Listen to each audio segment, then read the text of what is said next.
Hi everybody.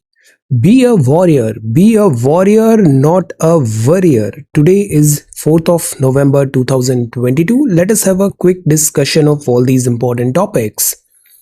This is prelims 2023 course. आपके बहुत सारे सवाल आ रहे हैं। पहला तो एक सवाल आता है कि क्या ये जो फी है ₹1111 ये वन टाइम फी है या रेकरिंग मंथली फी है। सो द आंसर इज ये जो फी है this is a one time fee.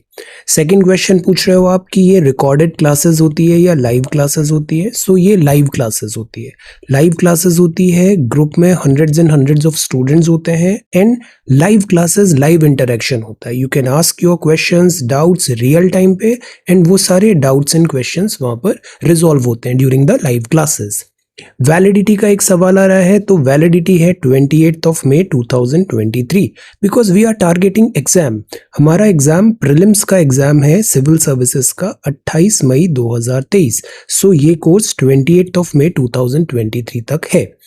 फिर जो डाउट्स होते हैं तो yes of course you can ask all of your doubts. जो भी एग्जाम रिलेटेड सवाल है आप उसको पूछ सकते हैं लाइव क्लासेस में भी, और आप मुझे मैसेज भी कर सकते हैं। अब इसमें हम क्या कवर कर रहे हैं, तो हम सारे कोर सब्जेक्ट्स कवर कर रहे हैं। कोर सब्जेक्ट्स में economy, polity, geography, history, science and CSAT हम इसमें कवर करेंगे। देन रिवीजन की बात आती है, तो पहला जो राउंड है उसमें हम सारे कोर सब्जेक्ट्स कवर कर रहे हैं। राउंड 2 जब आपका नोटिफिकेशन आएगा, so we will have quick revision of all these current affairs related to these core subjects, so that जो एक्स्ट्रा लेयर होगा वो टुवर्ड्स द एग्जाम हम उसको कवर कर लेंगे। मेंटोरशिप भी इसमें इंक्लूडेड है और ये है प्रीलिम्स 2023 कोर्स। इसमें नोट्स भी हैं और मैं आपसे क्विजेस भी शेयर कर रहा हूँ। क्विजेज मतलब the kind of mini test. इसमें कुछ 15-20 MCQs होते हैं। So we are solving these quizzes as well. So ये क्लासेस इंटरैक्टिव है, you can join this course. See, this is not a product. You are also not a product. We are not selling a product and students are also not a product. So that is why this is called fee. You do not purchase it, you join the course, and it is not a cost. This is called fee. This is called fee and you join it, you do not purchase it. 1500 से ज्यादा videos I have made till date. I have not made any video जो हमारी syllabus के with in नहीं हो, जो हमारी syllabus के रिक्वायरमेंट के विद इन नहीं हो। सो ये ऐसा क्यों हुआ? Because we are not dependent on ads और मेकिंग वायरल वीडियोज और doing all type of tantrums to gain views etcetera. Because यहाँ जो प्रायोरिटी है वो है स्टूडेंट, और वो तभी पॉसिबल हो पाता है जब you charge a fee. So this is our structure. Nominal का मतलब होता है bare minimum. What we are doing is a lot worth than this bare minimum fee, nominal fee of 1111। और ये नंबर बहुत स्पेशल है, this number is very special. तो कोई भी दिवाली, फेस्टिवल, ऑफर एटसेट्रा कुछ नहीं है। The fee is 1111 only.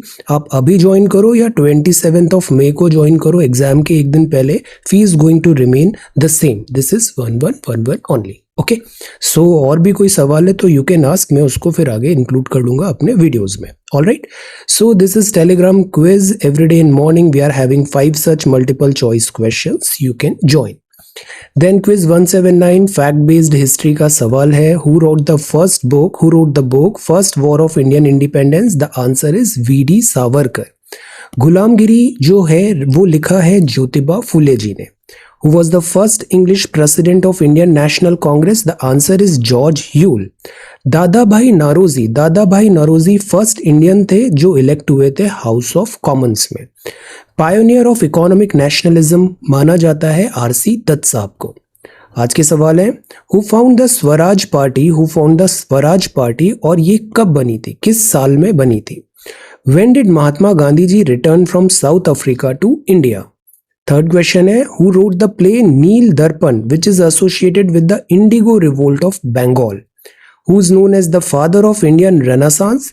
For which movement do or die slogan was given by Mahatma Gandhi ji? So ये 5 सवाल है, फैक्ट बेस्ड क्वेश्चंस है, बेसिक क्वेश्चंस है, ये आपको आने चाहिए, इसमें सिली मिस्टेक्स नहीं होनी चाहिए।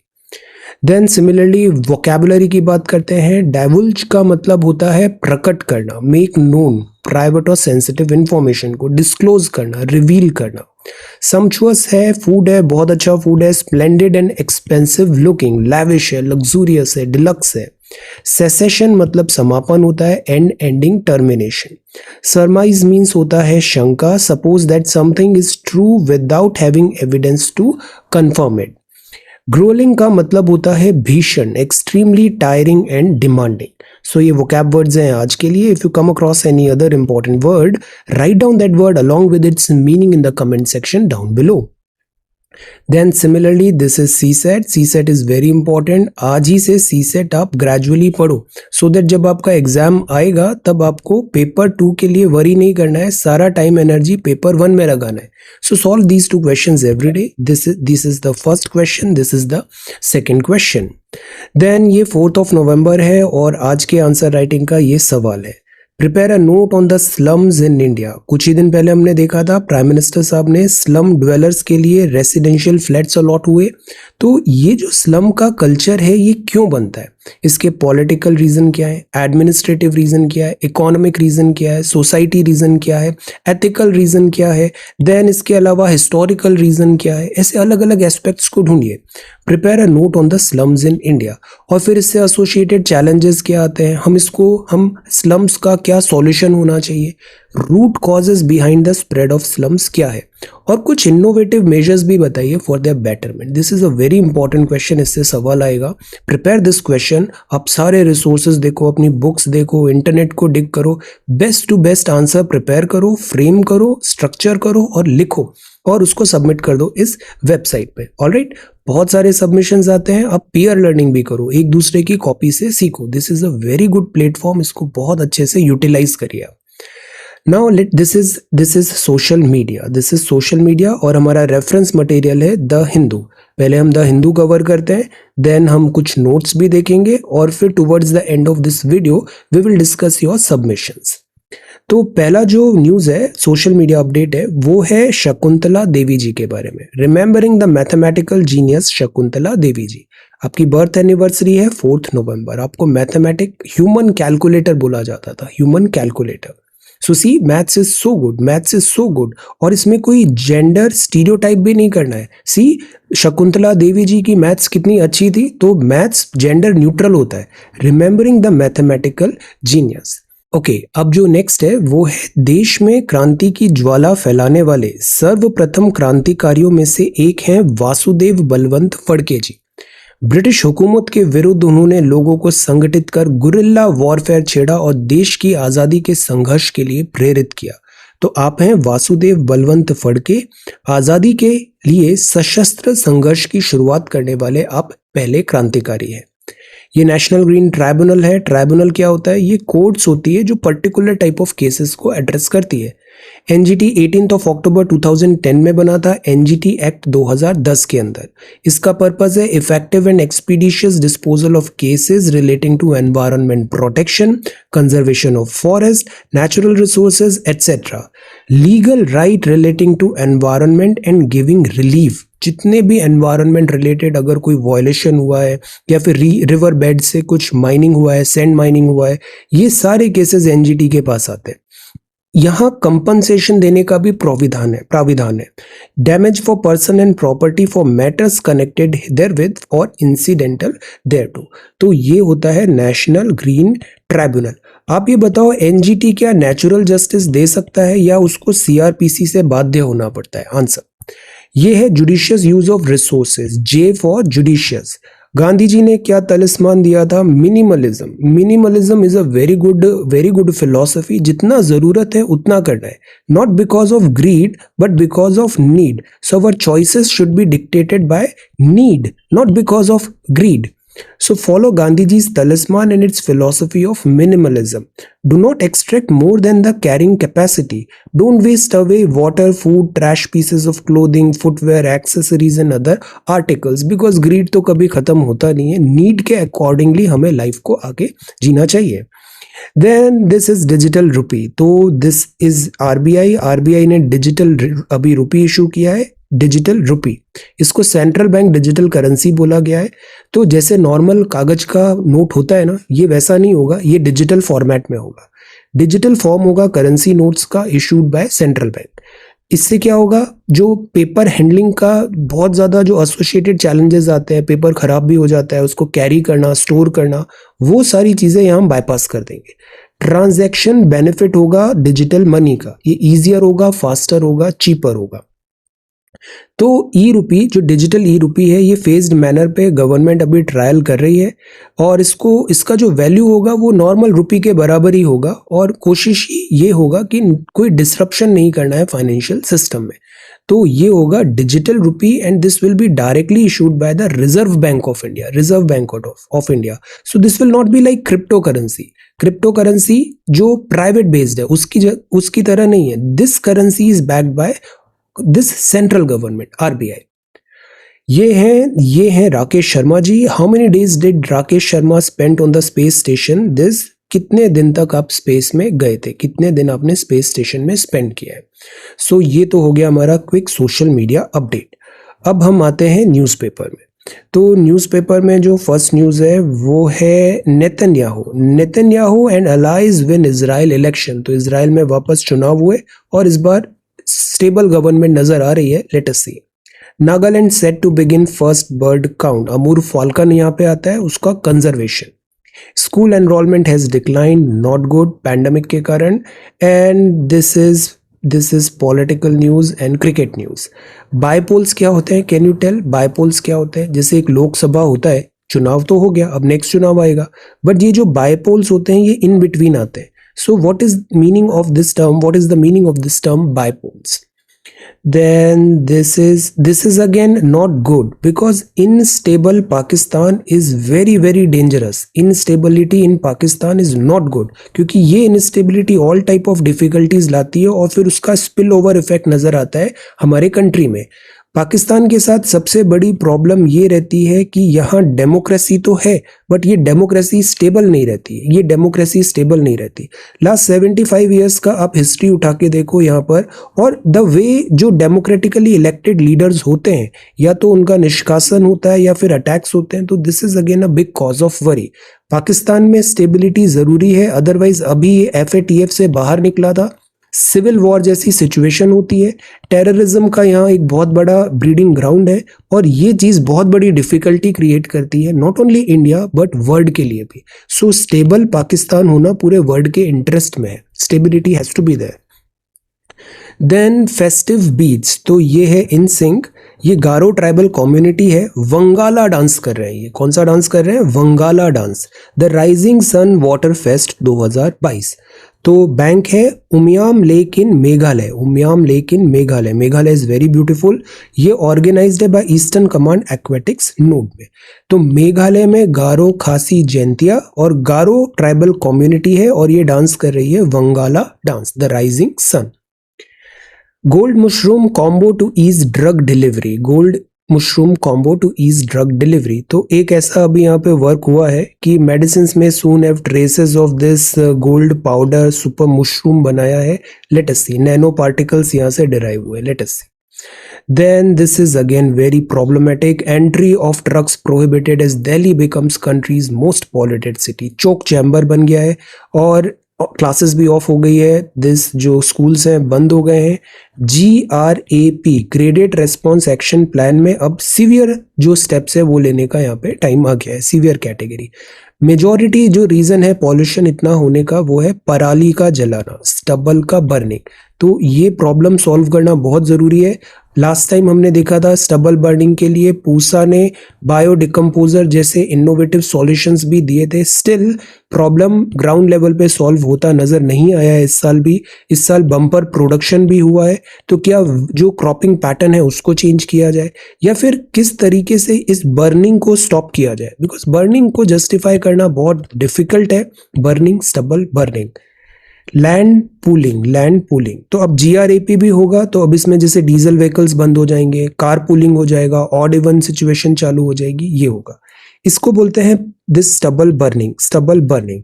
फार्मर्स ऐसा इसलिए करते हैं बिकॉज उनको अपना खेत क्लियर करना है नेक्स्ट क्रॉप के लिए, और सबसे आसान तरीका यही होता है कि आप इस खेत में आग लगा दो, अपने आप सब जल जाएगा और आपका खेत रेडी हो जाएगा नेक्स्ट क्रॉप साइकिल के लिए। So why not we have a system जिसमें क्रॉप साइकिल चेंज हो। We should everybody innovate, and everybody, administration, scientist, agriculture, society, because ये हर साल का प्रॉब्लम है, हर साल का प्रॉब्लम है। दिल्ली का अभी जो एयर है इट इज टॉक्सिक लेवल का प्रॉब्लम है, ये टॉक्सिक लेवल की एयर कंडीशन है। तो this has to be solve, politics नहीं होना चाहिए, स्टबल बर्निंग को सॉल्व करना जरूरी है, और ब्लेम से भी नहीं काम चलेगा, we need to find solution.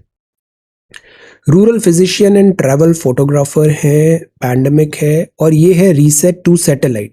ये सैटेलाइट थी 2009 में लॉन्च हुआ था दिस सैटेलाइट, अभी इसका वर्क ओवर हो गया था, इसका फेज ओवर हो गया था, तो इसको वापस री एंट्री अर्थ एटमॉस्फेयर में किया और ये वापस सैटेलाइट आ गई। सैटेलाइट जो ये होती है सैटेलाइट जो होती है ये आर्टिफिशियल सैटेलाइट होती है। ये अर्थ है, अर्थ के चारों तरफ ये सैटेलाइट ऐसे घूमेगी और इसके बेसिस पे ये बहुत सारे पर्पसेस सॉल्व करती है। 300 केजी का था, अर्थ एटमॉस्फेयर में ये वापस आ गया है, री एंट्री हुआ नियर जकार्ता। 13 इयर्स का इसका स्पैन था। PSLV C12 से इसको लॉन्च किया गया था और इसको मॉनिटर किया गया, and this is again back. Then this is Kerala, this is Mission Green. Now see, visitors कृषि मेला में है गांधी कृषि विज्ञान केंद्र बेंगलुरु में। ये इंसाइट्स है latest technological advancements, new crops and changing climatic condition. तो एग्रीकल्चर में भी एडवांसमेंट्स जरूरी है, इनोवेशन जरूरी है, साइंटिफिक बेसिस में आगे बढ़ना जरूरी है। मिशन ग्रीन, ये बड़ा अच्छा न्यूज हेडलाइन है, mobile app to assist Ayyappa devotees on Sabarimala route. अब देखो ये टेक्नोलॉजी सॉल्यूशन कितना अच्छा है। अभी सियोल में हमने स्टैम्पीड देखा, तो सच टाइप अगर हम टेक्नोलॉजी को यूज करें, हमारे यहाँ नाविक भी है, और उससे रियल टाइम पे हमें ट्रैफिक का या फिर जो फुटफॉल है उसका आइडिया मिलते जाए, आगे क्या कंजेशन तो नहीं हो रहा है ये आइडिया मिलता जाए with the help of technology, तो हम बहुत सारी स्टैम्पीड या फिर डिजास्टर्स ऐसे हो जाते हैं उसको हम वर्क कर सकते हैं क्विकली। यहाँ पर अगर गवर्नमेंट को कोई नोटिफिकेशन देना है, अलर्ट इशू करना है, तो वो भी ऐप के थ्रू अलर्ट हो जाएगा। सो this is a very good solution. जब भी आपको ऐसा इनोवेटिव कुछ मेंस में बताने को बोला जाता है, use these examples. This is the beauty of reading newspaper. आप इसको एज अ रेफरेंस रेडीमेड एक आइडिया प्रेजेंट कर सकते हो, और ये वर्केबल आइडिया है जो एग्जिस्टेंस में है अभी और यूज किया जा रहा है। देन हैवी हैंडेड हरी, यहाँ एडिटोरियल लेक्सिटी की बात है।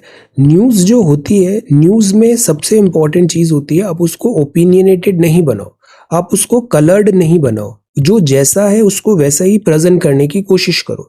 यस, इससे न्यूज़ आइटम आपका बोरिंग नजर आएगा, मुंडेन रूटीन नजर आएगा, but this is good, this is the need, this is how it should be.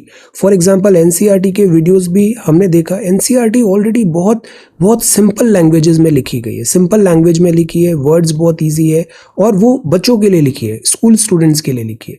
हम इसको अननेसेसरी डिस्टॉर्ट नहीं करें। न्यूज़पेपर में भी आई ऑलवेज ट्राई कि जैसा लिखा है उसको वैसा ही प्रेजेंट करना है, उसको डिस्टॉर्शन नहीं करना है सिलेबस के with in.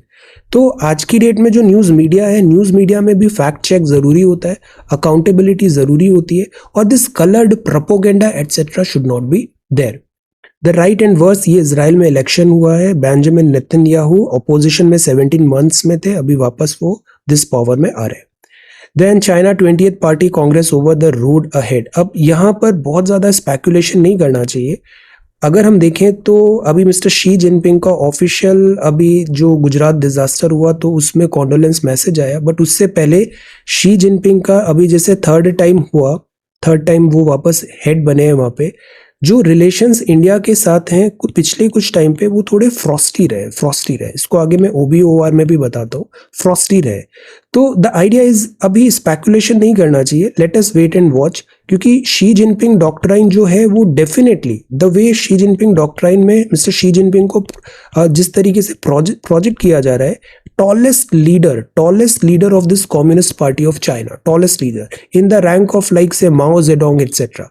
So that is why ये जो अनरिजॉल्व्ड इश्यूज हैं in the Chinese domain, for example this Taiwan crisis हो गया, या फिर इवन जो बॉर्डर इश्यूज है, या फिर जो USA के साथ जो ट्रेड वॉर हो रहा है, चाइना अभी बहुत ज़्यादा एग्रेसिव नज़र आ सकता है इस टेन्योर में। Then this is arrest climate change करना है। अभी दिस शर्म अल शेख में इजिप्ट में COP27 होने वाला है। इसमें रेगुलर टॉक्स दिया हुआ है कि we all need to put efforts. It is not like कि केवल डेवलप्ड कंट्री या डेवलपिंग कंट्रीज होगा। Common but differentiated responsibility has to be there. Collective effort होना चाहिए। Mapping India's urbanisation rate, consumption and employment pattern. अब ये बड़ा अच्छा डायग्राम विजुअल्स यहाँ पे बताए हैं कि अर्बनाइजेशन इंडिया का बड़ा है, शहरीकरण बड़ा है, बट इस शहरीकरण से एसोसिएटेड चैलेंजेस भी है। जैसे पहला एसोसिएटेड चैलेंज अभी हमने देखा स्लम आ गया। अब दूसरा एसोसिएटेड चैलेंज अभी हमने देखा पॉल्यूशन आ गया, चाहे वो एयर हो, वाटर हो या सॉइल पॉल्यूशन। लैंडफिल्स भी हमने देखा था। तीसरा हो गया लॉ एंड ऑर्डर। शहरों में लॉ एंड ऑर्डर का बहुत बड़ा प्रॉब्लम है। फिर एक और प्रॉब्लम हमने देखा कंजेशन बहुत हो रहा है, ट्रैफिक बहुत हो रहा है, बेसिक एमिनिटीज को अवेल कराना बहुत मुश्किल हो रहा है। तो द आइडिया इज ये जो सिटीज हैं, urbanisation is rising which is a good thing, but cities को हैबिटेबल बनाना बहुत जरूरी है। इससे रिलेटेड एक सस्टेनेबल डेवलपमेंट गोल होता है, कौन सा है आप बताइए? सिटीज हैबिटेबल होना बहुत जरूरी है। तो द आइडिया इज कि urbanisation is good, employment provide कराना जरूरी होगा और हैबिटेबल सिटीज को रखना जरूरी होगा। Then thousands of schools have shut down in India during 2021. Share of farm fires बढ़ा है। टर्की में इन्फ्लेशन है। इथियोपिया में हो रहा है Tigray war agreement, piece agreement अभी अनाउंस हुआ है। देन स्कूल्स मिसिंग है। फ्लड हिट पाकिस्तान में। तो this is again a big problem.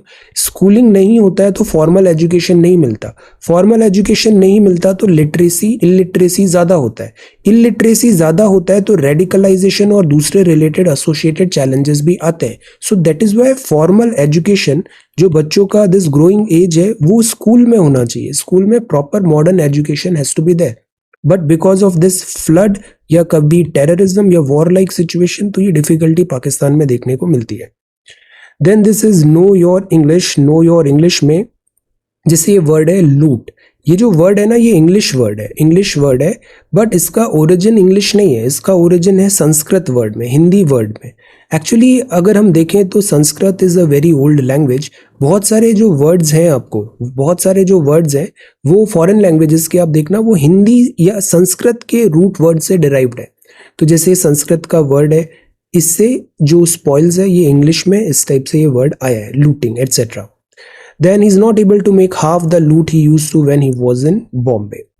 Own up का मतलब क्या होता है? ओन अप का मतलब होता है एडमिट करना। To admit frankly fully a fault और क्राइम। हम काम करते हैं, गलतियां भी होती है। ओन अप करना is a good thing.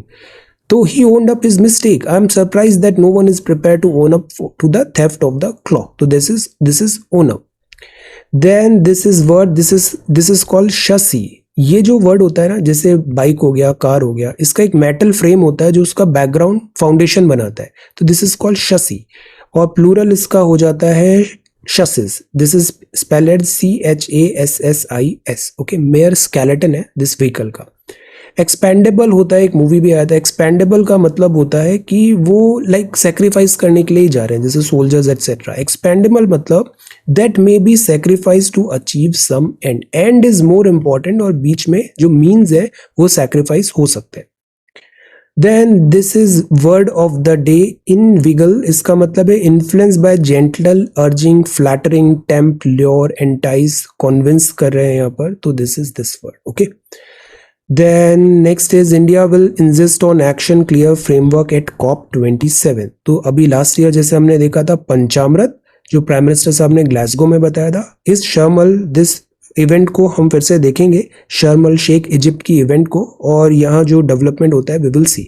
But हमारा आइडिया वही रहेगा, कॉमन बट डिफरेंशिएटेड रिस्पॉन्सिबिलिटीज होना चाहिए। Climate change is a fact और इसको प्रायोरिटी में डील करना चाहिए और कलेक्टिव एफर्ट्स यहाँ पर चाहिए। Decline in pre primary enrolment है, कंटिन्यूड हुआ। Then child welfare police officer, see ये भी न्यूज टैम्पलेट इंपॉर्टेंट है।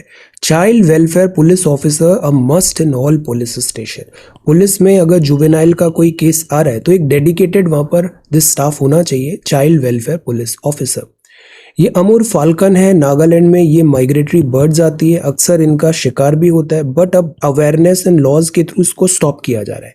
इनफैक्ट इनको प्रोटेक्शन देने की बात है और सेंसस कराने की भी बात है। तो we need to celebrate avian diversity. Millions हैं at risk of hunger in South Sudan, so South Sudan में भी see this is the problem, malnutrition, undernutrition, child stunting, child wasting, this is the problem.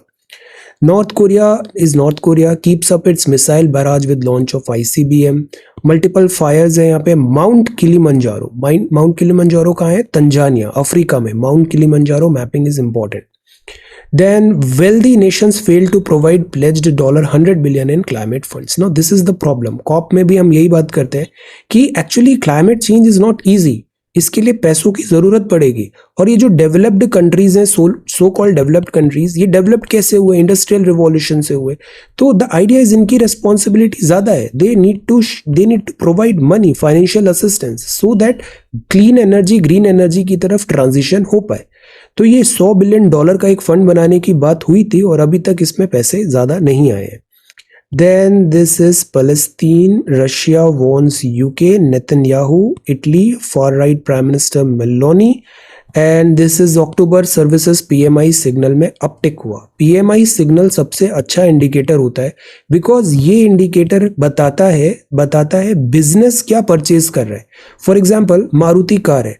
Maruti car बहुत business में अपना steel का procurement कर रहा है, engines का प्रोक्योरमेंट कर रहा है और other components, automobile spare parts का प्रोक्योरमेंट कर रहा है, मारुति उद्योग लिमिटेड.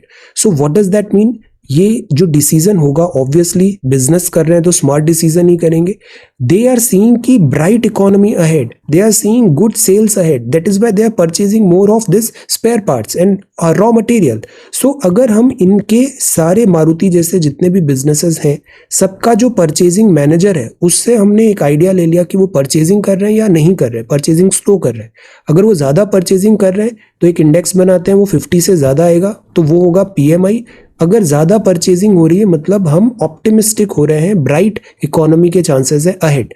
तो अक्टूबर में सर्विसेज PMI में अपटिक हुआ है, डिमांड बढ़ रही है, डोमेस्टिक बूस्ट यहाँ पे मिला है. तो PMI is a very good indicator जो ग्राउंड रियलिटी बताता है बिजनेस या फिर इकोनॉमिक एक्टिविटीज किस डायरेक्शन में जा रही है. Then this is sports. तो ये तो हो गया न्यूज़पेपर. अब हम इसमें कुछ एडिशनल नोट्स देखते हैं. तो पहला जो टॉपिक हम देखते हैं वो है राइनो. ये क्या है? ये इंडियन राइनोसोरस है. दिस इज इंडियन राइनो के साथ सबसे बड़ी प्रॉब्लम ये होती है कि although it is build like a tank, very robust, but ये जो हॉर्न होता है इसका इलीगल पोचिंग होता है. Because of this horn, so called medicinal values जो कि साइंटिफिकली प्रूवन नहीं है, उसके लिए इस हॉर्न का पोचिंग होता है और फिर इनका पोचिंग होता है और पॉपुलेशन डिक्लाइन होता है. राइनो फेवरेट है, इससे कई बार सवाल प्रीलिम्स में आया है. तो इंडिया में 5 स्पीशीज है राइनो की. White and black rhino Africa में मिलता है. ग्रेटर वन हॉर्न राइनो, जावन, सुमात्रन राइनो स्पीशीज एशिया की है. तो हमारे यहाँ वन हॉर्न राइनो है. IUCN में रेड लिस्ट में है, इसका स्टेटस क्रिटिकली एंडेंजर्ड. जो इंडियन राइनो है smaller of the 2 African species है. व्हाइट राइनो का पॉपुलेशन अभी बढ़ाने का बात था. इन विट्रियो फर्टिलाइजेशन प्रोसेस है पॉपुलेशन राइज करना. वन हॉर्न राइनोसोरस जो है वो वल्नरेबल है. जावन क्रिटिकल है. सुमात्रन जो है ये एक्सटिंक्ट इन मलेशिया है. हमें इसका याद रखना है. वन हॉर्न राइनोसोरस जो वल्नरेबल है इंडिया में वन हॉर्न राइनोसोरस मिलता है. तो इंडिया में ग्रेट वन हॉर्न राइनोसोरस मिलता है. It is known as to be the largest of the rhino species. तो राइनो जो है वो दिस बिगर होता है. ब्लैक राइनो स्मॉलर है अफ्रीकन स्पीशीज में. Indian rhino one horn rhino is largest of the rhino species. इसमें single black horn होता है, ग्रे ब्राउन हाइड होती है और स्किन में फोल्ड्स होते हैं. सो दिस इज राइनो के साथ एक प्रॉब्लम ये होती है, इनकी आईसाइट बहुत अच्छी नहीं होती. ये वेजिटेरियन होते हैं. Grasses mainly leaves, branches, shrubs पे डिपेंडेंट होते हैं. हैबिटेट इनका प्राइमरली रिस्ट्रिक्टेड है स्मॉल हैबिटेट्स में इंडो नेपाल तराई रीजन में और बंगाल और असम में. तो ये प्रीलिम्स का सवाल था, यहाँ पर ये राइनो मिलता है. असम, वेस्ट बंगाल, यूपी में राइनो मिलता है. राइनो की सेंचुरीज बात करें तो पाबीतोरा वाइल्ड लाइफ रिजर्व है, राजीव गांधी ओरांग नेशनल पार्क है, काजीरंगा है और मानस नेशनल पार्क. ये नेशनल पार्क है. काजीरंगा नेशनल पार्क में सबसे ज्यादा राइनोसोरस मिलते हैं. ये जो टाइगर है ना, रॉयल बंगाल टाइगर, ये राइनोसोरस का भी, because royal Bengal tiger is like a very ferocious, even rhino का भी हंटिंग करता है. This is that ferocious. Protection status इनका वल्नरेबल है, अपेंडिक्स 1 में आते हैं साइट्स के, और वाइल्ड लाइफ प्रोटेक्शन एक्ट 1972 में शेड्यूल 1 में आते हैं. ये चीज हमें याद रखनी है. थ्रेट्स की बात करें तो पोचिंग होता है, हैबिटेट लॉस हो रहा है, इनका हैबिटेट ही नहीं होगा, घर नहीं होगा तो पॉपुलेशन ऑब्वियसली कम होगा, प्लस पॉपुलेशन डेंसिटी भी हो गई है। जैसे ये जो काजीरंगा है यहाँ बहुत डेंसिटी हो गई, तो हम एट टाइम्स कोशिश करते हैं इनको शिफ्ट करें दूसरे पार्क्स में। प्लस फ्लडिंग आती है ब्रह्मपुत्रा में तब भी बहुत प्रॉब्लम होता है, तो genetic diversity is also one thing. 5 rhino ranges हैं, India, Bhutan, Nepal, Indonesia and this Malaysia. New Delhi declaration Asian rhino 2019 था, कंजर्वेशन करना है राइनो का। डीएनए प्रोफाइलिंग भी हम कोशिश कर रहे हैं। देन इंडियन राइनो विजन है 2020 का, और पॉपुलेशन हमें इसका बढ़ाना है, दैट इज अवर मैंडेट। तो ये राइनोस के बेसिक फैक्ट्स हैं, ये basic facts we should know. इन नोट्स का अलग से आपको कुछ कॉपी करने की जरूरत नहीं है, ये जो नोट्स होते हैं मोर देन सफिशिएंट, आप रीड कर लो, जो एडिशनल इन्फॉर्मेशन देना है वो साइड में लिख लो, तो आपका टाइम बहुत सेव हो जाएगा। न्यूज़पेपर नोट्स में डू नॉट वेस्ट टाइम। फिर एक जो न्यूज़ है अभी वो है सब्सिडी बेस्ड फर्टिलाइजर। फर्टिलाइजर्स का प्राइस सब्सिडी बढ़ा दिया है, और वो इसलिए बढ़ाया बिकॉज महंगाई बढ़ गई है। तो फर्टिलाइजर्स की सब्सिडी होती है, जैसे 1000 रुपए का सब्सिडी के बाद वो 500 रुपए का पड़ेगा, तो ये 500 रुपए सरकार ने दिए, दिस इज कॉल्ड सब्सिडी। तो इससे एग्रीकल्चर को अफोर्डेबल बनाने की कोशिश होती है सब्सिडी से। अब सारे ही फर्टिलाइजर पे सब्सिडी दे दे तो बड़ा डिफिकल्ट हो जाएगा, बिकॉज ये केमिकल्स होते हैं, फर्टिलाइजर्स केमिकल्स होते हैं, और कई बार ये क्या होता है, एग्रीकल्चर के नाम के केमिकल्स इंडस्ट्रियल यूज में चले जाते हैं, तो वो तो सब्सिडी का पर्पस डिफीट हो रहा है। तो इंडिया यूरिया में सब्सिडी देता है, बाकी न्यूट्रिएंट बेस्ड सब्सिडी देते हैं, हम न्यूट्रिएंट बेस्ड सब्सिडी देते हैं, और सब्सिडी में जो लीकेजेस है उसको प्लग करने की भी कोशिश करते हैं। न्यूट्रिएंट बेस्ड सब्सिडी में क्या होता है, जो प्राइसेस है अभी आज की डेट में प्राइसेस डीकंट्रोल्ड हो गई है। डीकंट्रोल्ड हो गई है मतलब जो यूरिया या फर्टिलाइजर मैन्युफैक्चरर है वो इनपुट कॉस्ट और मार्केट के हिसाब से प्राइस को बढ़ा सकते हैं, बट गवर्नमेंट उसमें फिर उस बढ़ी हुई प्राइस को सब्सिडाइज कर देगी। Fixed amount of subsidy decided on annual basis is provided on each crate of subsidised phosphatic potassic fertiliser. तो जो न्यूट्रिएंट यूज हुआ है उसके हिसाब से गवर्नमेंट फर्टिलाइजर को सब्सिडी प्रोवाइड करेगी, except for urea based on the nutrient content present in them so that to keep the prices within reasonable level. Okay, तो ये होता है nutrient based subsidy. Nutrient based subsidy fertilisers के लिए लगती है, एक्सेप्ट यूरिया ऐसे ही सब्सिडाइज्ड होता है। Under department of fertiliser, ministry of chemical fertiliser ये इनिशिएटिव होता है। अब बात आती है यूरिया की, तो urea natural gas based feedstock है, एमआरपी जो है वो गवर्नमेंट फिक्स कर रही है। तो देखो बाकी जो फर्टिलाइजर्स थे उसका प्राइस मार्केट ने डिसाइड किया, और जो जो न्यूट्रिएंट उसमें लगा था उसके हिसाब से गवर्नमेंट ने उसको सब्सिडाइज कर दिया। But when it comes to urea, तो यूरिया का प्राइस एमआरपी ही गवर्नमेंट डिसाइड करेगा, मार्केट डिसाइड नहीं करेगा। यूरिया में सेंटर सब्सिडी देती है फर्टिलाइजर मैन्युफैक्चरर को on the basis of cost of production, और फिर ये एमआरपी वहां पे गवर्नमेंट सेट करती है एमआरपी। तो when it comes to other fertilisers, तो वहां एमआरपी सेट हो रहा है बाय दिस कंपनीज, डीकंट्रोल्ड है। But when it comes to urea, तो MRP set by the government. अब सब्सिडीज कैसे होता है, ये डायरेक्ट बेनिफिट ट्रांसफर से होता है, सीधा बैंक अकाउंट खाते में आएगा। रिटेलर का जो पॉइंट ऑफ सेल मशीन है वो लिंक होती है डिपार्टमेंट ऑफ फर्टिलाइजर ई उर्वरक डीबीटी पोर्टल, तो किसान ने वहां से फर्टिलाइजर खरीदा और वो सीधा सीधा उसके दिस खाते में आ जाएगा। Farmer purchasing fertiliser provide ID card या तो आधार या किसान क्रेडिट कार्ड, अपनी सेल को सर्टिफाई करेंगे और फिर उसके बैंक अकाउंट पे उतना सब्सिडी का पैसा आ जाएगा। तो हम कोशिश कर रहे हैं हमारा यूरिया का इंपोर्ट खत्म हो, बिकॉज इससे इंपोर्ट बजट बढ़ जाता है। हम इंपोर्ट कर रहे हैं 35 मिलियन टन एनुअल कंजम्पशन का इंपोर्टर है, हमको इससे कम करना है, डिपेंडेंसी कम करना है। तो हम यूरिया प्लांट्स भी बना रहे हैं, हम नैनो यूरिया प्रोडक्शन भी बढ़ा रहे हैं। कुछ दिन पहले मैंने आपको दिखाई थी ऐसी बॉटल्स दिखाई थी नैनो यूरिया की, इससे यूरिया का कंजम्पशन कम हो जाएगा। जिसके लिए 5 बोरे यूरिया लगते थे वो 1 बॉटल नैनो फर्टिलाइजर में हो जाएगा, तो इससे यूरिया की डिमांड को हम कट कर पाएंगे। तो ये टॉपिक भी इंपॉर्टेंट है, फर्टिलाइजर बेस्ड सब्सिडी। अब देखो इस पे आंसर राइटिंग भी हमने किया था। ये है डॉल्फिन। डॉल्फिन एक मैमल होता है और ये बड़ा इंपॉर्टेंट मैमल है, बड़ा इंटेलिजेंट मैमल है। ये यहाँ पर आपको मिलती है इस एरिया में, दिस डॉल्फिन जो है गंगेटिक डॉल्फिन वो मिलती है। गंगा, ब्रह्मपुत्रा, कर्णफुली, संगू रिवर बेसिस में मिलती है इंडिया, नेपाल एंड बांग्लादेश में। एक्वाटिक एनिमल है, पॉपुलेशन 3.5 से 4 हज़ार है। इनकी भी आईसाइट पुअर होती है, ये अपने दूसरे जो सेंसर्स हैं, साउंड है, इस पे ज़्यादा रिलाई करती है फॉर नेविगेशन। पॉइंटेड बीक होती है, शार्प कर्विंग टीथ होता है, वेरी इंटेलिजेंट। ये ईट श्रिम्प, टर्टल्स, बर्ड्स भी खाती है। इसको सुसु भी बोलते हैं बिकॉज ये ऐसी साउंड क्रिएट करती है। बिकॉज अगेन आईसाइट वीक है तो आवाज के जरिए ये नेविगेट कर रही है। Then swim on their sides unlike other this cetaceans. Habitat क्या है इसकी? फ्रेश वाटर की है, ये कॉन्फ्लुएंस में भी मिलती है। 18 से 22 साल इसका एज होता है। अब देखो, इको लोकेशन से ये ट्रैवल कर रही है, साउंड पे ट्रैवल कर रही है। साउंड फ्रिक्वेंसीज होगा, एको आएगा, फिर उससे ये आगे बढ़ेगी। ये फीमेल्स लार्जर होती है, इसमें मेल्स 2 से 3 काफ इनके बर्थ होते हैं, लाइव बर्थ होते हैं। सोशल एनिमल है। इसको थ्रेट्स क्या है? मोटर बोट ट्रैफिक का, dredging to wide and deeper river channel में ये कई बार एक्सीडेंट्स हो जाते हैं। इनको हंट किया जाता है मीट एंड ऑयल के लिए। कंस्ट्रक्शन एक्टिविटीज, बैराज में ये एंटेंगल हो जाती है। फिशिंग नेट्स में pollution and over fishing difficulty है। कंजर्वेशन के लिए नेशनल एक्वेटिक एनिमल बनाया गया है। Non human personhood with rights इसको ग्रांट किया गया है। प्रोजेक्ट डॉल्फिन में है। Vikramshila Gangetic dolphin century Bihar में बनी है। तो ये बड़े क्विक फैक्ट्स है, ये याद होने चाहिए आपको, एक्वेटिक एनिमल्स।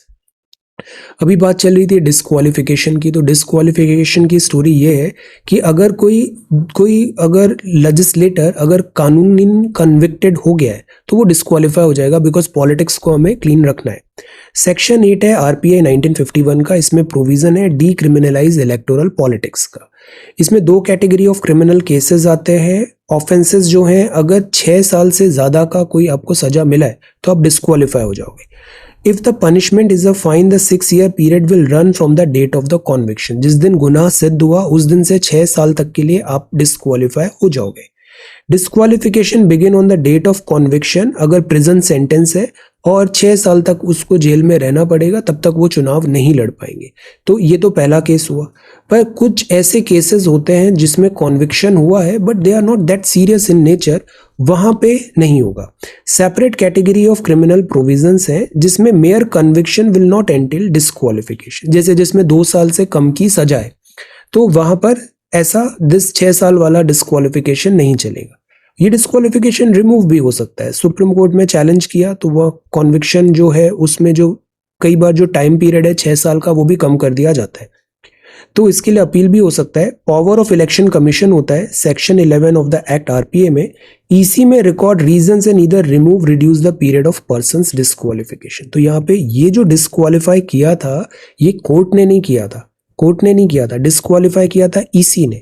तो डिस्क्वालिफिकेशन रिमूव भी कौन करेगा? ईसी करेगा। कोर्ट बस उसकी जांच कर सकता है कि इस पे स्टे लगाना है, करेक्ट है या नहीं है, कॉन्विक्शन के बेसिस पे। बट चुनाव लड़ने से डिस्क्वालीफाई जो किया था वो ईसी का काम था, कोर्ट का नहीं। कोर्ट बस उसका कॉन्विक्शन मैटर देखेगा, स्टे लगा सकता है, एटसेट्रा। तो ये जो कोशिश है आरपीए की वो ये है चुनावी व्यवस्था को हम डीक्रिमिनलाइज करें। ये है चाइना, ये है इंडिया, और ये चाइना का ambitious belt and road initiative है। तो ये जो दिख रहा है, ये जो रोड है, रोड तो बनाई इन्होंने पानी में, समुद्र में ये रोड बना दी और बेल्ट बना दी यहाँ पे, बेल्ट बना दी यहाँ पर। और इंडिया के लिए ट्राई भी किया कि इंडिया भी belt and road initiative join कर ले, बट इंडिया ने इसकी फाइन डिटेल्स पता है, डिजाइन पता है, और वैसे भी टाइगर्स बेल्ट नहीं चलता। तो द पॉइंट इज इंडिया ने इसको ज्वाइन नहीं किया। तो this is belt and road initiative. ये जब आया था तो बहुत प्रॉमिसिंग भी था। अब बात यह है चाइना के पास बहुत पैसा है, वो पैसा उसको इन्वेस्ट करना है। तो चाइना क्या करता है, इन पैसे को इन्वेस्ट करता है। अब जैसे जिन कंट्रीज के पास पैसे का शॉर्टेज है, जैसे श्रीलंका हो गया, पाकिस्तान हो गया, तो ये बहुत इजी मनी लिक्विडिटी इन्होंने चाइना से ले लिया और बहुत सारे प्रोजेक्ट्स बना लिए। जैसे श्रीलंका में बहुत सारे पोर्ट्स बन गए, एयरपोर्ट्स बन गए, like this and that. But is it required? वो इंफ्रास्ट्रक्चर बनाना is not a thing. Infrastructure बनाना is not a thing. The point is क्या वो यूटिलाइज हो पाएगा और क्या वो रेवेन्यू जनरेट कर पाएगा? अगर नहीं कर पाएगा तो ये बन जाएगा नॉन परफॉर्मिंग एसेट, जो श्रीलंका के केस में हुआ।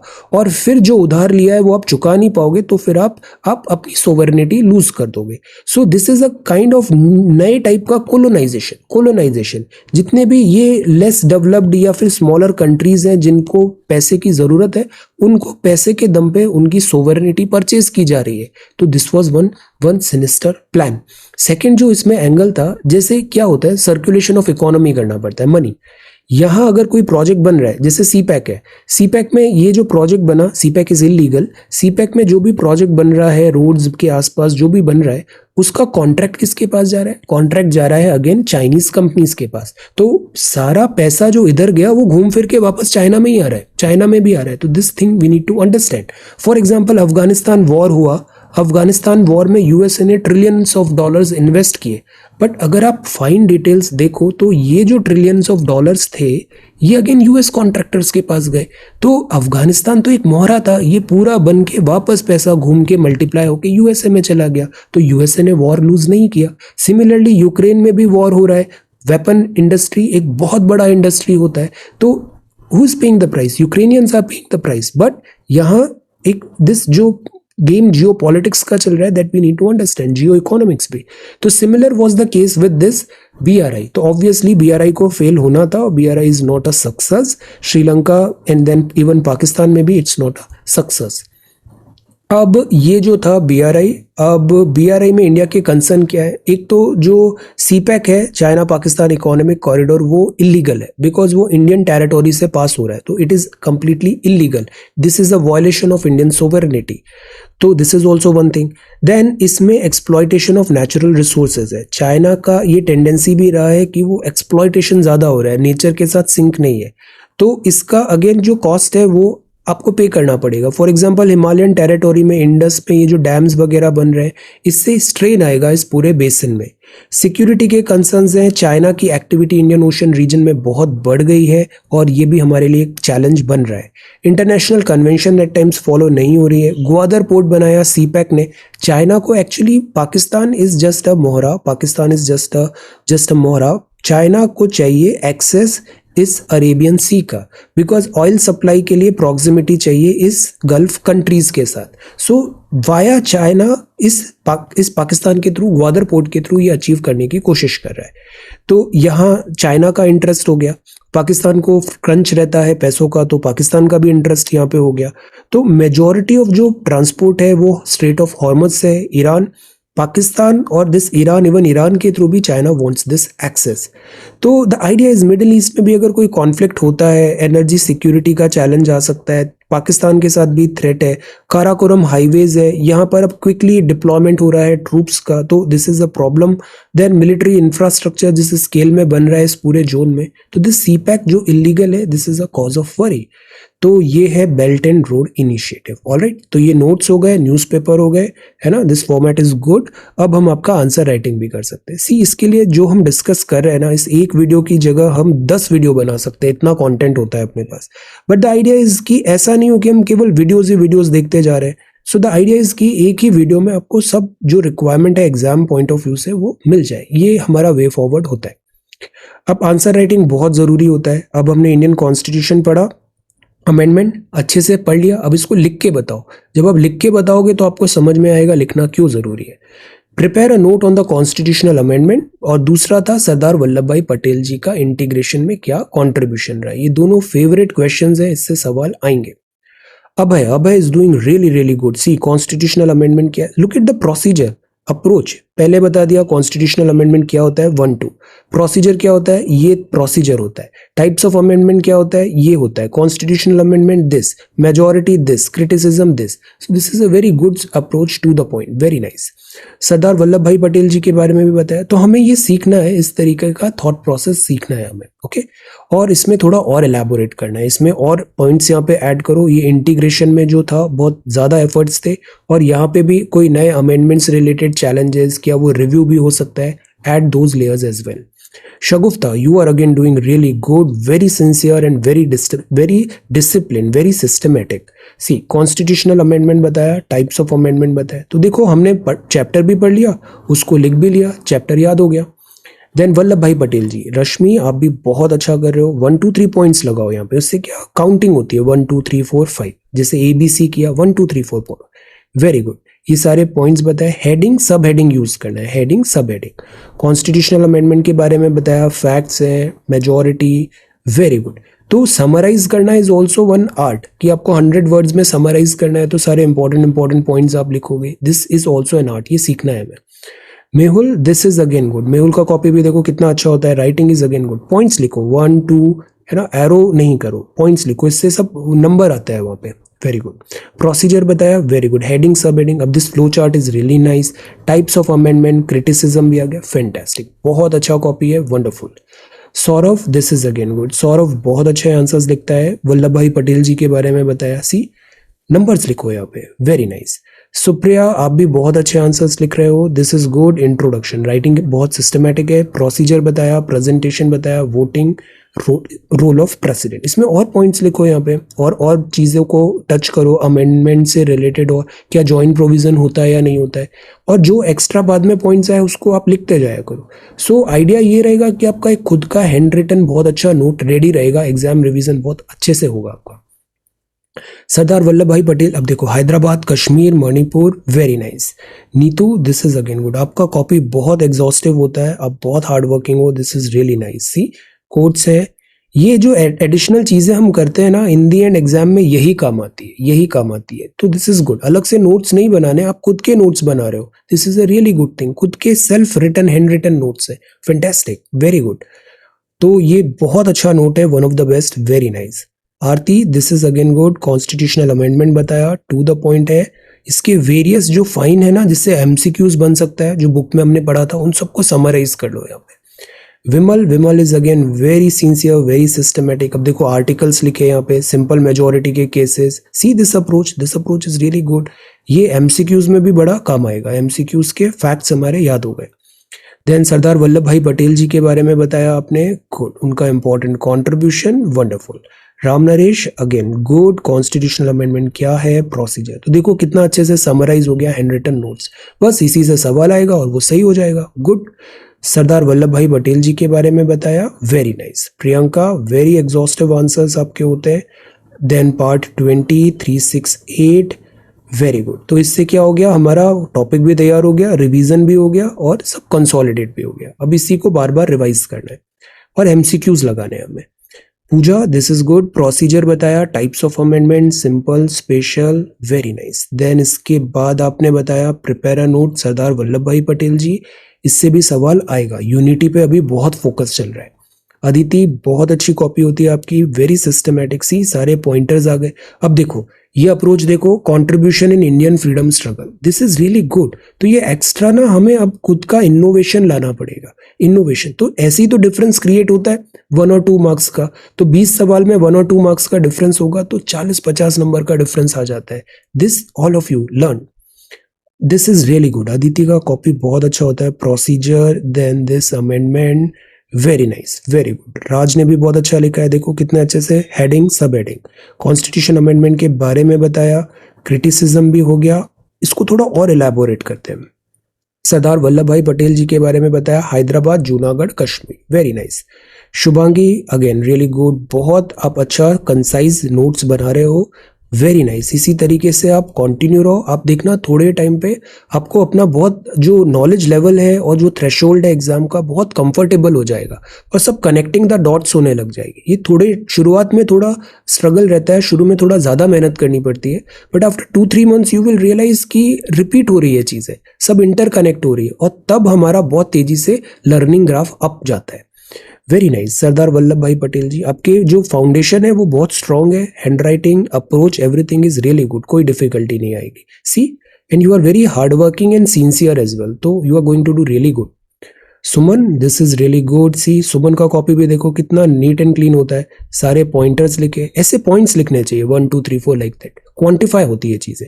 368 हो गया, very nice. See 1 2 3 4, good, very good. Heading, सब heading, fantastic. Amandeep, this is again good. See, Amandeep की कॉपी भी देखो कितना अच्छा है। देखो यहाँ पे 10 पॉइंट है, कितने पॉइंट है, 9 पॉइंट्स है, तो ऐसे क्वांटिफाई करो चीजों। अमेंडमेंट बताया, नोट लिखा, तो देखो पूरा टॉपिक ही बड़े अच्छे से समराइज करके प्रिपेयर हो गया, अभी आप कभी नहीं भूलोगे, याद रहेगा ये, वेरी नाइस। सरदार वल्लभ भाई पटेल जी के बारे में भी लिखा, fantastic. Priyanka, this is good. और यहाँ पर आपने बताया वल्लभ भाई पटेल जी के बारे में, this is important, very nice. Shubhangi, see, कितना अच्छा कॉपी है आपका, वेरी गुड। प्रोसीजर बताया, इंपॉर्टेंट, सारा नोट्स हमारे प्रिपेयर हो रहे हैं, सारे नोट्स प्रिपेयर हो रहे हैं और वो सेल्फ रिटन हो रहे हैं, सेल्फ मेड हो रहे हैं, very nice. Neha, this is again good. Neha की कॉपी भी बहुत अच्छी होती है, वेरी सिस्टमेटिक। सी, कितना अच्छे से रीडिंग है यहाँ पे, गुड। देन सारे पॉइंट्स भी कवर किए हुए हैं, सब वन मोनोटोनस भी नहीं है, fantastic, very nice. Kirti, this is again good. Visuals बहुत अच्छे हैं आपका, presentation skill is outstanding, good. Provisions, criticism, heading, सब heading, very nice. This is second one. Patel साहब के बारे में जानना था हमें, प्रीवी पर्सेस। तो सी इस एक्सरसाइज से कितना बेनिफिट हुआ हमें, this is the purpose of answer writing. Samuel, again very good, see the copy, this is so good, very nice.